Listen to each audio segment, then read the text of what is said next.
Welcome to a short excerpt from Small Business School, the series on PBS stations and the web. Hi, I'm Hattie Bryant. And this case about Boston Duck Tours comes from our television series, Small Business School, your video partner for this class. Andy Wilson left corporate America to pursue a dream. Starting with nothing, Andy found financing, overcame regulatory obstacles, hired a team of Coast Guard captains, and started what would become the biggest tourist attraction in the state of Massachusetts. This is Boston, the birthplace of America. Visitors, both tourists and convention goers, pour into the city to experience the history, the architecture, the culture, the schools, the rich texture of a place that represents freedom, independence, democracy.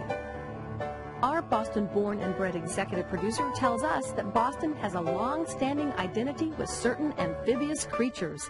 The swan boats have been part of the public garden since the 1800s, and every child who grows up in Boston reads, "Make way for ducklings." The stars of the book also reside here in the gardens.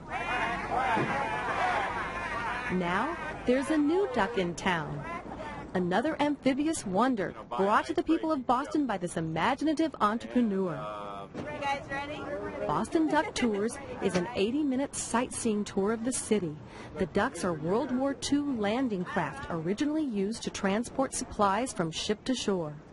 There are 12 ducks with colorful names like Beantown Betty and colorful characters like our tour guide to take us on a historical journey. Now we'll be on the right-hand side is the second tallest building in the Each city of duck Boston, runs the 5 tours a day from April through December 1st. This year, about 300,000 enjoyed the ride, grossing the business $4.4 million.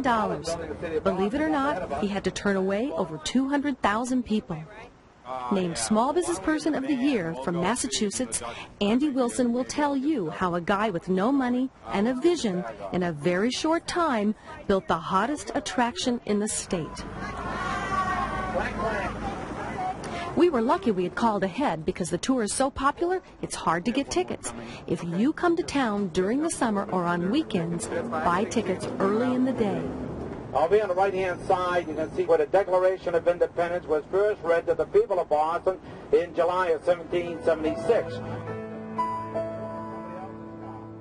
Well, I was, in a suit and tie working in corporate America and was in the backroom office of investment banking doing all accounting for commingled investments and making a lot of money for the company. And I just woke up one day after working 7 years and I said, something's wrong here. This isn't what life is all about. So I went out and for $300 bought a 90-day Greyhound pass and took my own bus trip. And along the way, I wanted to go see an aunt who I had not seen in 18 years, and she lived in Tennessee. And I stopped off in Memphis to see Graceland. And I pulled into the bus stop at 5:30 in the morning, stumbled across the street, checked into a hotel to get some shut-eye, and I woke up about 3 hours later, opened the drapes, and I looked down, and there was this duck that was... One of these. One of these, that there was this little rinky-dink duck business in Memphis, and didn't know they existed, and I took the duck tour. So I finished the rest of my, went on and saw Graceland and saw my aunt and went on with the rest of my trip, and I was home for less than a half an hour, and I saw 10 trolleys in that first half an hour. Home in Boston. Home in Boston. Saw 10 trolleys packed with people living on a boat.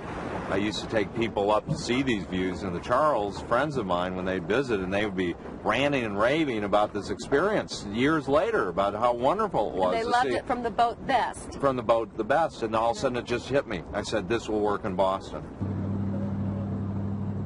I researched and I found out that there were really 3 main duck businesses that had been flourishing. And I toured the 3 of them, and it became very clear and evident to me that the guy in Branson, Missouri, Bob McDowell, had clearly taken this business to the highest state of being that anybody else had in terms of tour execution of the tour, but more importantly, the equipment. So I approached him, and I started helping him cash out his technology. He was running his own sightseeing tour, but all of a sudden now he's cash flowing off of his technology as a result of me. And one of my things I like to say is business people are ultimately much better off working together than working apart. So I convinced him to work with me. First time he'd ever done that. So not only was it good for me, but it was good for him, and our success has helped improve his success both financially and making the duck tour concept potentially successful anywhere in the world. No, I just got a call from Waterfront Wanda. They have an electrical problem down at the ramp, so they need our duck. It's this wire. See how the nothing we can do with it. See how that just split right off? Running a successful business often means you have to run it hands-on, as we found out before boarding one of the ducks. I thought at some point it would get easy. I think that's what surprised me. It hasn't gotten any easier. Now, I thought at some point it would be up and running. You know, we have our customers. We're profitable. I have a stable staff. I have, you know, but every day there's a new problem. As I like to say, business is not a state of perpetual motion. You just don't sit back and say, okay, it runs on its own. We take surveys now and we find out where they're coming from. Are they coming to Boston specifically to take us? And now that we have all this information, and then, you know, coming up with scientific ways or whatever to quantify the economic impact, because I figured that the economic impact at the Prudential Center had $20 million of economic impact by us being there. Is if you look at the whole economic impact that we have and the way we structure our business, has probably got to be 2 to 3 times as much of all the incidental spending of all these people are coming into Boston to take in this attraction. We're the #1 attraction in the state. Hey, comic. Black. Really good smile here. Thank you. I'm the Regional Administrator for the U.S. Small Business Administration. Duck Tours is a great American success story.